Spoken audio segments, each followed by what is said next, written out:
The Wall Street Journal recently released an analysis of some of what led Beto O'Rourke to where he is at right now. He's been in politics for some time. I don't think that a lot of people in America necessarily know much about him. They're familiar with his Senate run against Ted Cruz in the last cycle, but he does have a history and they've looked into it a little bit. And they found a few things that Cenk is likely to find interesting.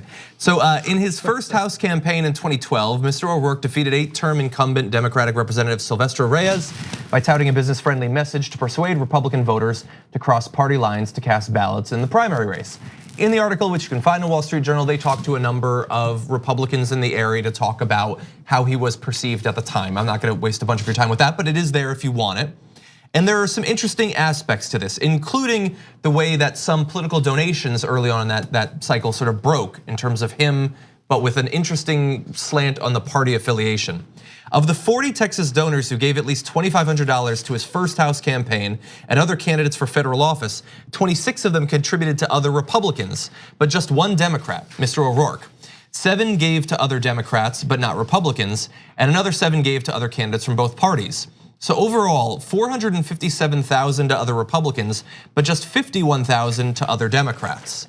So at least in terms of donations, they are saying he had a strategy of trying to court Republicans in that area. It appears that in terms of donations, he was very successful at doing that. So we're gonna get to the policy matters in a second, but one more fact about that that's I found to be very persuasive is a Republican super PAC Campaign for Primary Accountability put in $240,000 against Beto O'Rourke's opponent at the time.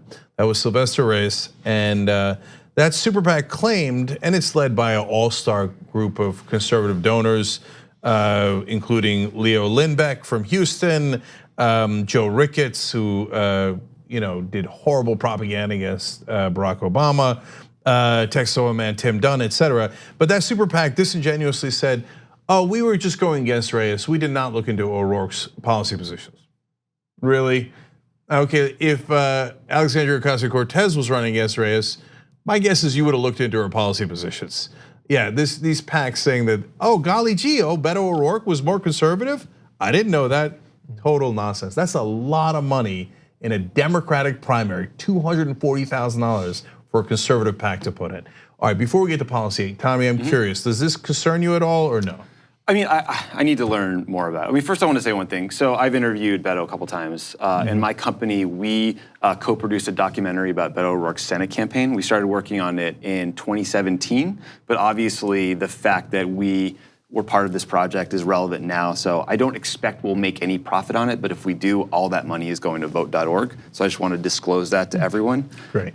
My reaction reading this story is, welcome to the big leagues, Beto. You know what I mean? Like, I like that he went to Iowa on his first trip and is doing a series of small town halls, but I do think that the fact that he spent several months trying to figure out what to do, and look, that might have been sincere decision making, but he didn't put in place like the team and infrastructure, I don't think, to deal with the incoming like this. So I read that story and I do think like, that's odd, that super PAC, that's a lot of money going against a Democrat in support of another. I'd love more information about that, but I didn't really see particularly compelling pushback in the story. So like, this is gonna be every single day from now going forward. Now, like, will this convince 45,000 voters in Iowa to support him or not? Time will tell, but like, this is gonna be a daily thing. Yeah, and in the story, they talk about, they don't use this phrase, but it's in essence what all the Republicans are saying in the story, which is kind of a Trojan horse. In El Paso is so progressive that it's been represented by a Democrat except one term since 1902. So don't get confused that it's Texas. El Paso is super progressive.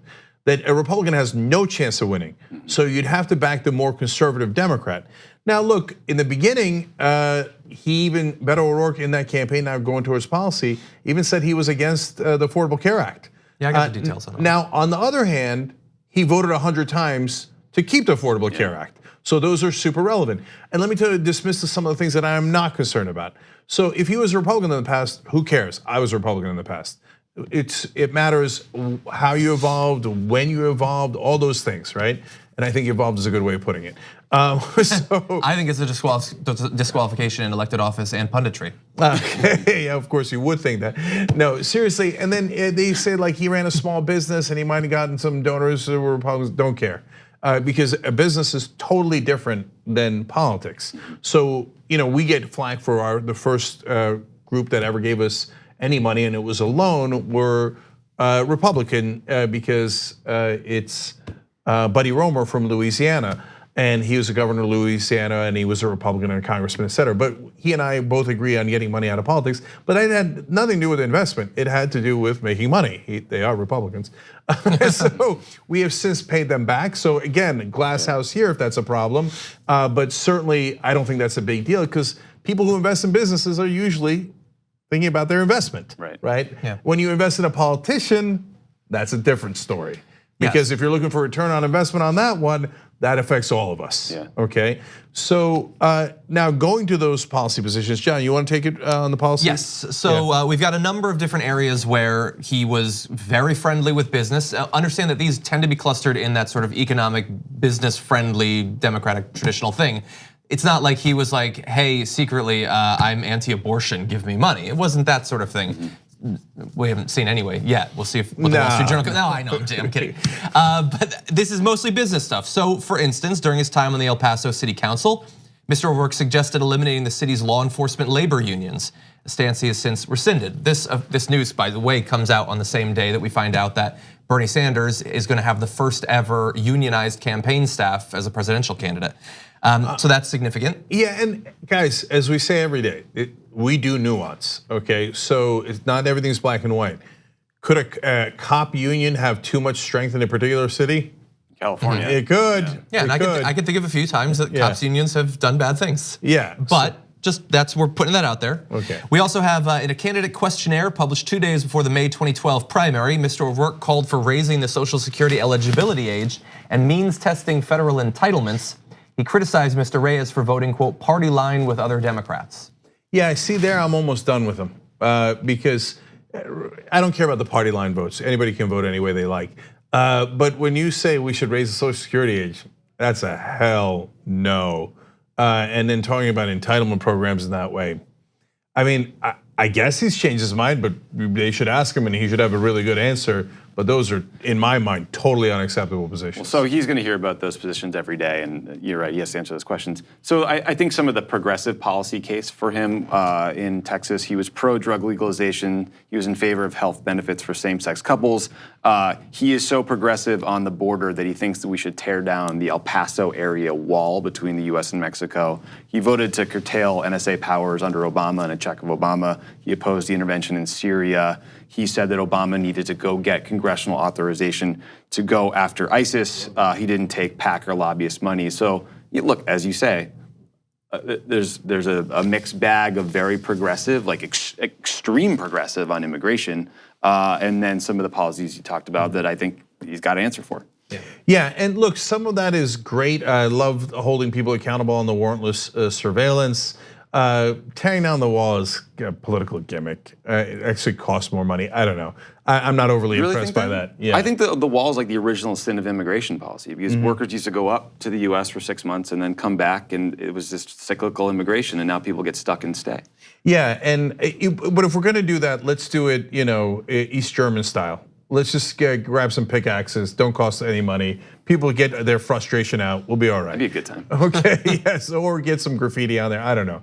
Turn it into art. But to me, that's not. That's like that issue overall is super important. Like physical tearing down of the wall. Okay, whatever, right? So, but we need to know who Beto O'Rourke actually is. And so I had him on the show a couple of times, and I thought he was wonderful. And I think that honestly, and I've said this too, and I said it to the person who was running against him in the primary. I apologize to her, Sima Hernandez, who's now running against Cornyn.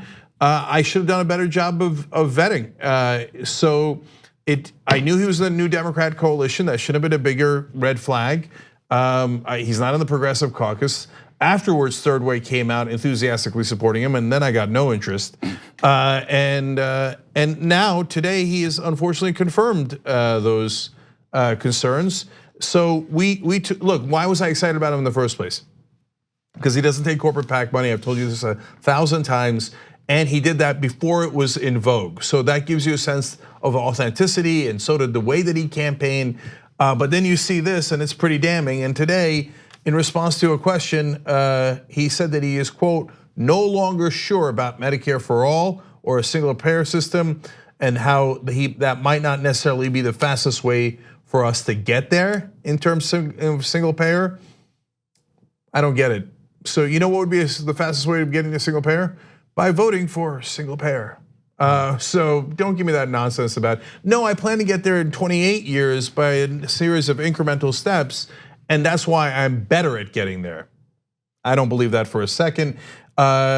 O'Rourke in June of 2017 had said that a single payer Medicare for all program is the best way to ensure all Americans to get the health care they need. So to be fair to me, and I like to be fair to me, when I was backing Beto O'Rourke, he had a great policy on Medicare for all. Now he does not. Well, to be fair, that quote you just read was an ad on Facebook, and there's a lot of fake news on Facebook. Yeah, no, he came on this show and said to me and all of you guys that he was definitely for Medicare for all. So I'm confused by this report because I saw it coming in too.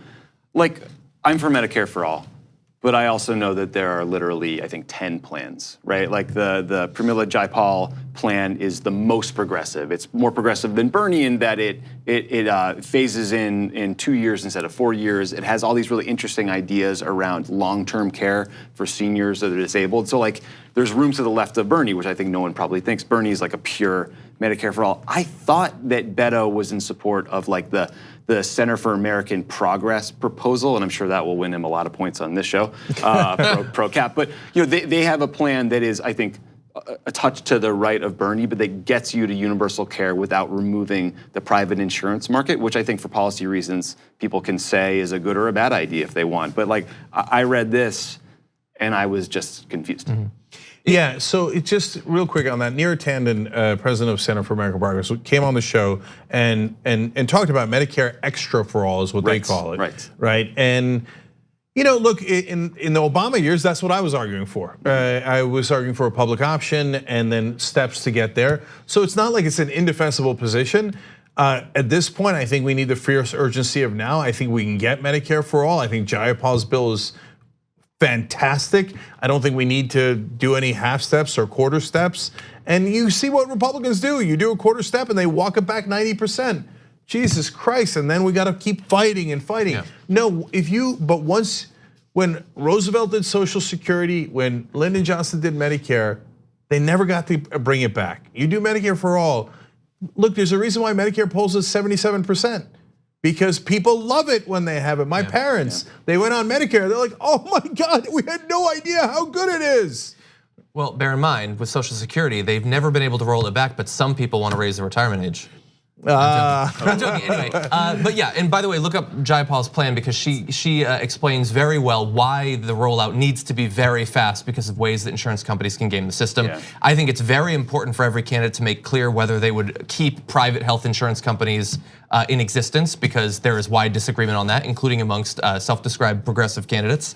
I just want to say one additional thing that came out today from the same, I believe it was the same thing where he talked about Medicare for all, and I think he supports a Medicare buy-in. I think that's how he thinks that he would get it there. But it was really interesting, as people were announcing over the past month or so, everybody was saying how much money they raised in the first day. And so Kamala Harris raised $1 million in a single day. Bernie raised $6 million in a single day. And so reporters asked Beto O'Rourke, in your first day, how much did you raise? And he said, I actually can't tell you. And they said, well, you could tell us. And he said, yeah, I could tell you. I'm not gonna tell you. Can I tell you? I think that's kind of interesting. I think it's the Occam's razor answer is why that would be the case is that it wasn't a great number, right? Like that. Yeah, I think it's reasonable to assume that. But I have to say, I really like that answer because what I've been frustrated about with his rollout was sort of the Vanity Fair piece was a lot about him and not enough about the issues and the policies and the campaign. And I think stepping back from like the sugar high horse race money number is totally cool by me. Okay, that's interesting. I'm totally with you guys on Medicare for all. But the thing that I think we need to be big and bold and we should go for it. But I think we also need to prepare people for the fact that it won't be easy and there'll be tons of money spent against these plans to demagogue and attack them. And also, if you get rid of private insurance, that's 1 to 2 million people who are out of a job, so that's a significant disruption. There will be, that phase-in period will be disruptive for people. So this is my experience from like the Obama years, where I think it was perceived that we promised too much and that it would be too easy during the campaign, and then people got a little bit of whiplash when he took over. I think you need to be big and bold, but honest about where it's gonna be real tough. Okay, I gotta say last 2 things here. So on the money, yes, of course, the private insurance, all their profits, their entire existence will be on the line. Yeah. They will spend everything they got to try to defeat it. But remember, that would be an enormous national conversation where we would have a ton of free media. And if the president is progressive and fighting for Medicare for all, he has the bully pulpit, which is billions of dollars in free media. That is part of why Trump won. Hillary had a 2-to-1 advantage in the amount of money she'd raised, but he had an even bigger advantage in free media. So that's why I'm not as concerned about it. In terms of the jobs, all the progressive legislation, including Bernie Sanders and Jayapal, take that into account, and they have programs for getting those folks new jobs, so it's not like they didn't think about that. And lastly, on Beto, look, my other issue with him is he's all over the place and he's vague. And the reason we liked him in the first place, so you can go back, watch those old interviews that I did with Beto. You could look at the near one. You could look at what Crooked Media has done with Beto. And look for yourself what he said back then as opposed to what he's saying now. I thought that all the videos that he was doing on the road led to authenticity, which is why I liked him. But now he says things like, hey, they asked him, where do you put yourself on the political spectrum? He said, I place myself in Texas. Oh, come on. Well, come on. But look, I was in Iowa. I lived in Iowa for a year for Obama in 2007. And I think that there is sometimes a disconnect between the Washington conversation, and you guys are not the Washington conversation, right? Like, they don't like you. No, really? For being honest, right? Or the Twitter conversation, right? And they don't like us either. What folks in Iowa are talking about. And I do think that not labeling yourself is not something that will be a problem. Look, I realize that everyone listening to me talk right now is like, give me a break. Say you're a progressive, say you're a liberal. And that's a fair way to feel, but I don't know that it's a bad electoral strategy. Yeah, I think that if you're in a primary, and especially if you're in a caucus in Iowa, you're gonna want the progressive energy. So if, that's why everybody's saying that they're for Green New Deal, and a lot of them are saying they're for Medicare for all, or at least they were. That's true. Right? So I think it's not bad electoral strategy at this time that we find ourselves in. And I don't know what Beto's strategy now is. I guess centrist, but okay, that's a crowded field. Klobuchar's already there. I'm a Howard Schultz guy. Schultz all the way. Oh, you're the one. Big Schultz, that guy's just the worst. If I were to have designed a rollout, it wouldn't have been this. I do think I would have sent him into Iowa and put him in a car and to drive around for 5 days and do town halls with in small settings. I think that's a great way to run an Iowa campaign. I think though, there's so much work that goes into running for president. And when I interviewed Elizabeth Warren, there was not one thing I could ask her that she didn't have an idea, a response for, and it all wove into a big, bold, grand view of the world. And I'm like, okay, you've been thinking about these big ideas your whole life, then you decided to run for president. You didn't run for president, then think of your ideas. And that's why she is so impressed me this cycle. Yeah. She's new at this. Yeah, I mean, I would agree. I would say, hey, have all of your policies thought through, and then go on the road and tell people honestly what they are. Because you can't win as someone else. No. Your only shot is to win as yourself. And right now, Beto is not off to a good start. 2 easy ways to follow the Young Turks. One is hit the subscribe button down below, then you're a TYT subscriber. And second is ring the bell. And when you do that on YouTube, you're notified of our videos.